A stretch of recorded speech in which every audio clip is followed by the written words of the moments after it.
Go. Chaf Amid Aleph. By the way, those are jalapeno peppers. In case you didn't know, they are. I don't know if they're spicy. Just I'm doing my own by being my dia the ilam. Tana Rabbanan. We're a Chaf Amid Aleph. We're about 20 lines to the bottom. The first word of the line is l'shchiva. So if you unfortunately have not opened your sukkah in a few days, many of us actually had a beautiful Leilim that came. Mamish was a beautiful Leil Tainus Esther. And I don't know, got me dreaming also that we learned for 45 minutes. It was Gishmak. We have to do a proper, 3-hour Seder with food Kishlema HaMelech, and sit and learn for 3 hours. Okay, we have to find the time. Avi, you're masking? What do you say? Very nice. It was very nice. We could have gone weiter, no? Yeah. Yeah. I don't know. We have to do planning properly, but I want to find a nice amount of time with a nice amount of food and sit and learn like a mensch. It's a Meyerdik. It was God the Meyerdik. Tan Rabban, and here we go. Machatzel. Now we're at the point that we're just hacking for no reason. Machatzeles shel shifa. We actually did this little shtickle. We ended with this little shtickle. Let's just finish it. We have a mat of shifa of shel gemi, a different material. Gedaylov, it's a large one. Misachrim ba. Kitana, if it's a small one, misachrim. But the one detail we have to know for today is what are the qualifications of schach, which we know is that it cannot be mikabel tuma, which means once it's a kli, it's possible for schach. A table is possible for schach. A mattress is possible for schach. So if I have a reed mat, the moment that it becomes a mattress, which is what the reed mats were, then it's possible for schach. So these different types of mats here, the large one, the small one, the detail is it something made to lie upon or not? So it says, machatels is a mat. That's the only word there that we know. It's a mat. A mat meaning you take the bamboo pieces and like our bamboo mats. Shel shifa v'shel gemi is two different types of plants that you make the mat out of. So the large one you could use for schach. Why? Because we're assuming the large one you don't sleep on. The katana ain't misachaba because you do sleep on it. Shel kanim v'shel chilas, two different types of material. Kanim is reeds. Chilas is, I think it's called sedge or grass-like plants. My Gemara teaches me. Again, gedayla, then now yes misachim ba. Aruga, if it's woven, ain't misachim ba, which we can understand very easily. Because once it's woven, what are you doing when you weave it? You're making it into a utensil. You're making it into a lying item, a liable, meaning a mattress type item. So ain't misachim ba. Rabbi Shmuel, Rabbi Yesi, Ayim Mishamaviv, Achazu, Vachazu, Misachaba. Chenam Rav Deisa, Imer Kitvarav. They held that these mats were not made primarily for lying upon, and therefore you can use them for schach. That's part A of today's share, which is a little bit of a reminder, a little bit of an introduction, that which is made to lie upon is puzzle for schach. Now the question, just to introduce the next piece of Gemara, so we don't get scared by the Tumah V'Tayra aspect that's about to hit us. But it's the same exact detail that we're just going to elaborate upon, which is, if an item is made to lie upon, you cannot use it as chach. Why not? Because it is yes mikabel tuma. Why is it yes mikabel tuma? Because it is a keli. It's made. That's all we need to know. Let's not get held up over what's about to happen. Mike done. Yeah. So it's interesting. The bamboo itself wouldn't necessarily be an issue. But what this case mamish is, you take the bamboo and you make a mat out of it. Now, what does it become? It becomes a mattress. And you cannot use it as chach. So yes, ein hachanami 100%. So you have in mind the see-through sheet. So it's a very good question. But see-through sheet is a different problem. Because there is the second qualification of schach, which is it has to grow from the ground. So a see-through sheet in plastic does not grow from the ground. That's why that's a different issue. But once it's something that grows from the ground, then you're good to go. The beams are fine. 2x4s. They're from trees which houses are made out of. That's the whole thing. You can take your 2x4s. You can make all schach out of 2x4s. Put them close to each other, prevent the rain. There's no problem. Even if, it's not a kli. Who cares? So that's the whole Gemara. Is there yes gzeir? Is there no gzeir? But if it's a 2x4, is narrow enough. Kol hashitas would be mutter. Now, there would be a shaila, what it would be if you set them mamish next to each other, and then you put another layer separating it, and it cannot allow rain in. So actually, out of, we don't have our Europeans here today, out of Antwerp, they designed the schach that are basically pieces of bamboo that they, I think if I remember correctly, is they chiseled them out so that they sit, one's like a cup like this, and the other one sits upside down next to it. And basically, you collide them next to each other, and you have regular bamboo things that rain cannot get through. Beautiful invention. Does that allow it to be schach? So the fact that it's created might be an issue. If it can't let rain in, it might be an issue. This is the sugya. If you take something that, like, let's say, like the hitting, like in camp, Yeah. like those wooden brooms, Yeah. like the straw. Oh, very good, very good. So this good. So this gets into really Hilchos Tumah 101, which is really the question we're all asking: is at what point is it a quote unquote kli and no longer makabel? And yes, makabel tumah. But yeah, it's true. If you were to take those broomsticks, let's say before they put it in, it would be a good child. I don't know. It's made for a broomstick. Is yeah makabel tumah? Is it not? It's das. These are all fascinating questions. Yeah, so afterwards, that'd be a good question. Would that retroactively mess you up to show you that it was a broom? Interesting question. So now let's dive deeper. Now that we're all there, let's continue. Tanan Hasam, about 14 lines from the bottom. First word of the line is Aimer Kid Varov. The post-perm voice is we're trying hard to nurture it back to health. It's good. Don't worry about it. Water's water. Yeah. No. Yeah. So then it's just gonna. So it's true. It's true. No, so all right. So you're right. The pashtus is if you design something that you just lie down. You have to look at Rav Yossi Kana Sukkah next year. They put schach piled up mamish till shemayim, and it takes a normal rain takes an hour for the water to get in. We're sitting there drenched, and they're sitting there when it's not raining. They just pile. They have their minhag. The Chabad minhag is to put tons and tons and tons of schach. Tons, everything. Throw it on. But it's true. This the shaila is because it's being created and shafted and whatever into the way to do it. That might be the difference. But let's see. Tanan Asam. Baruch atah Adonai Eloheinu melech haolam. Shakol nihiyeh b'dvarei. So how's that kosher? Because it's not two all. It's like two. It has to be two and a little bit. I thought. That's only two.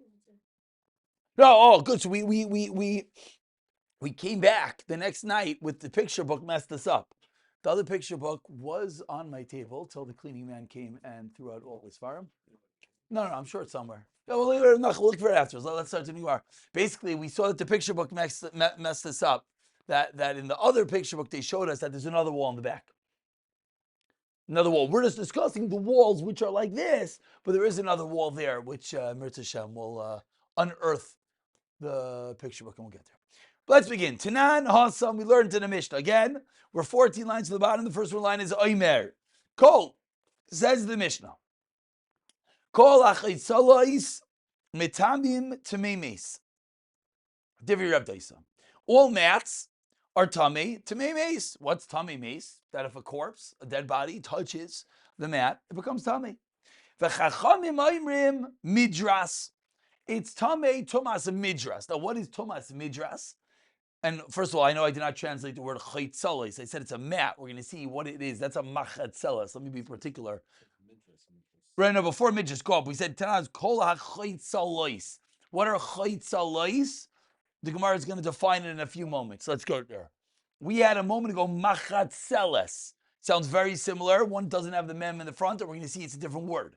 So kol chaytzeles are mitamin tomei meis to Rav Daisa. V'chachamim oimrim midras. What's midras? Midras is a type of toma for items that are made to lie, to sit, to recline upon. That is tomas midras. Meaning, my chair could be mekabel tomas midras. It's a type of toma that it could be mekabel based on the item's usage. A chair is made to sit upon, so it's mekabel to tumas midras. You already conjure up how this is relevant to our sugya. But says the Gemara, end of Mishnah. Asks the Gemara, midras in Tamei Meis loy. Sounds like the Chachamim old, it's only Mekabel Tumah Midras. Now, that's not possible because the basic rule of Tumah V'Tayra is the highest level is Tamei Meis. A corpse is, we call it Aviyah Vaisa Tumah, the highest level of Tumah. Nothing, and that's the question of the Gemara, could be Makabel a lower level of Tumah and not a higher level of Tumah. The other way it could go, you could be Makabel a higher level and not a lower level. For example, just a simple example is food. Obviously, it could be Makabel the highest level, but it can't go past the Sheni or Shlishi, whatever these things are. Let's not get confused. But the point that we're bringing out over here is, says the Gemara, it's Makabel Tumas Midras, Midras in Tamei Meis Loi.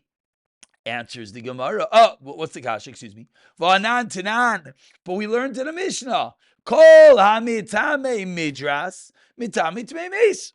Period. Question mark. Excuse me. Very simple. The Mishnah says black and white.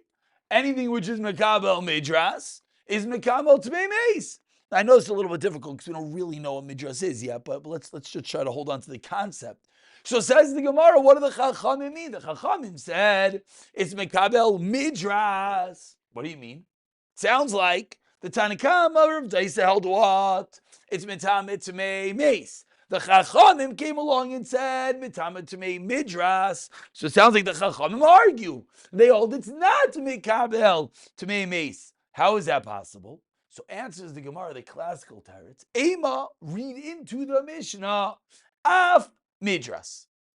Even Midras. Okay, so now we pause. And we have a Mishnah. We don't know what in the world the Mishnah is talking about, but we have the framework of the Mishnah, which, I know it's difficult, but often 90, I don't want to give a percentage, high percentage of the battle of the Gemara is just figuring out what's the Gemara doing. It's a Mishnah, it's a Kasha, it's a Teretz. Our brains, unfortunately, don't allow us to process things when we don't understand everything. So because we don't know what the word Chaitzelis means, we're sitting there, we're saying, I can't go further. But the Gemara teaches us we have to, because the Gemara in a moment says, my Chaitzelis. So the Gemara is backwards. I understand that. It should have first told me what a Chaitzelis is and then gone back. But what do we just learn? This thing called Chaitzelis, according to Rav Daisa, is Mekabel Tomas Meis. It could be Tomei, the highest level of Tomah. And Rav Chachamim hold, yes, it's Mekabel Tomas Meis. Af, it's even Mekabel Tomas Midras. Very good.